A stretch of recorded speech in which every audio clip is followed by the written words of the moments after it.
Hiru dira desgaitasunen baduten pertsonentzako enplegu baldintzako betzeko helburuarekin Hernaniko Katea Lagaia enpresak aurrera eramaten dituen proiektuak. Gipuzkoako diputatu nagusi Markel Olanok eta Gizarte Politikako Foru diputatu Maite Etxanizek instalazioak bisitatu dituzte eta bertatik bertara ezagutu dituzte aurrera eramaten dituzten proiektuak. SIPS, urratsez urrats eta ZIR dira lantegian martxan jarritako proiektuak. Lehendabizikoa desgaitasun sentsoriala duten pertsonentzako bitartekaritza zerbitzua da eta espazioen diseinuan, komunikazio egokituetan eta lanpostu zehatzak egokitzeko laguntzetan egiten dute lan. Urratsez urrats programak aldiz pertsonen gaitasunaren eta lanpostuen beharkizunen arteko diferentzia neurtzeko aukera ematen du eta ZIRrek lan munduan txertatzeko planak koordinatzeko eta orientatzeko balio du.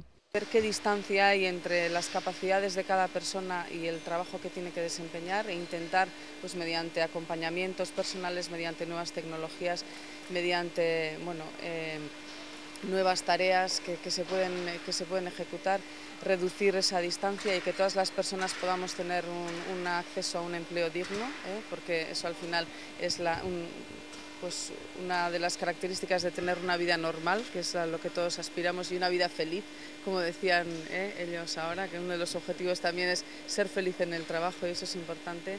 780 pertsonek egiten dute lan, era guztietako prozesu industrialak egiten, galdaragintza, muntaia elektronikoak eta horniduren kudeaketa besteak beste.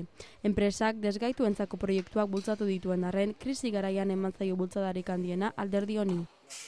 Krisiaren kontrako plan horretan, badaude baita ere beste zenbait programa, eskaintzen diogu laguntza bazterrean, baztertzeko arriskuan dauden pertsonei, batipat inserzio laboralaren lan insertzioaren ikuspegitik. Lantokia Gipuzkoako Foru Aldundiaren, Gureak taldearen eta 11 fundazioaren laguntza jasotzen duen arren, partaidetzaren 170% bertako langileena da.